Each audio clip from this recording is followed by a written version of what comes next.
নমস্কার viewers, Kerry farm and কৃষিতে আপনাদের স্বাগত জানাই। বিগত কিছুদিন ধরে বৃষ্টি প্রতিদিনই হচ্ছে।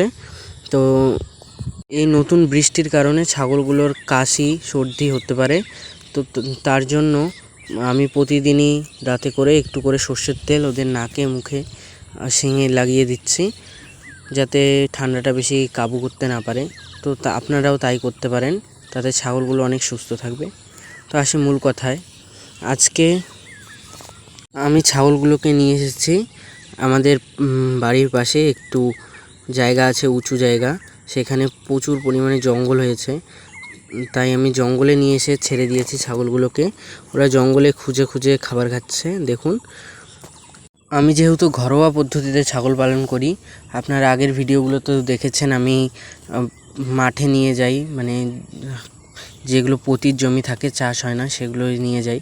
কিন্তু বিগত বৃষ্টির কারণে সেগুলো অনেক জলে বেঁধে গেছে, তাই জলে তো নিয়ে যাওয়া যাবে না, সবগুলো খেতেই জল। তাই আমি এখানে নিয়ে এসে ছেড়ে দিয়েছি। এখানে প্রচুর জঙ্গল হয়েছে, তো এখানে অনেক ভেষজ উদ্ভিদ আছে যেগুলো ছাগলের সর্দি কাশি এবং নানা রোগের চিকিৎসাও হয়ে যাবে। আমার ছাগলগুলো খুব পরিমাণে খায়, যেখানে বাধা যায় সেখানেই খায়। দেখুন, আপনারাই দেখুন কি পরিমাণে খাচ্ছে, ওদের মুখে পুরো রুচি আছে। তো আমি এখন মূল কথায় আসি। তো অনেক ইউটিউব চ্যানেলে বলা হয় বিনা পয়সায় ছাগল পালন। দেখুন, আপনি বিনা পয়সায় কোনো কিচ্ছু হয় না, সেটা ভুল কথা। ওরা কিভাবে বলে আমি জানি না, কিন্তু আমি নিজের অভিজ্ঞতা থেকে বলছি। আমি কিন্তু ঘরোয়া পদ্ধতিতে ছাগল পালন করি, সেখানে আমার ইনভেস্ট নেই বললেই চলে। তবুও দেখুন, বিনা পয়সায় বললে ভুল হবে, কারণ আমি যে ছাগলকে জল খাওয়ানোর জন্য নুনটা আনি, সেটাও কিন্তু আমাকে কিনে আনতে হয়, কারণ সেটা তো আর আমি তৈরি করতে পারি না। তো সেখানেও কিছু পরিমাণ খরচ হয়। এভাবে আপনি যখন কিছু দানাদার খাওয়াবেন, সেখানেও কিছু পরিমাণ খরচ হবে। হ্যাঁ, ঘরোয়া পদ্ধতিতে পালন করলে খুব কম পরিমাণে খরচ হয়, কিন্তু বিনা খরচ এটা কি বলা যায়? আপনারাই বলুন। তো আমি বলবো না বিনা খরচে, আমি খুব সামান্য পরিমাণ খরচে ছাগলগুলো পালন করছি।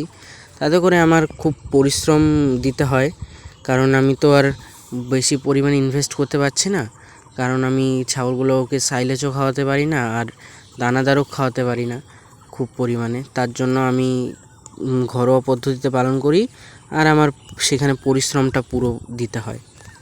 ওদের পেট ভরানোর জন্য মাঠে নিয়ে যেতে হয়, সেখানে আমার পরিশ্রম এবং সময় দুটোই ব্যয় করতে হয়। কি কথায় আছে, কিছু পেতে হলে কিছু হারাতে হয়। আমি এটার পিছনেই পুরো জীবনের পরিশ্রমটা দিয়ে দিচ্ছি।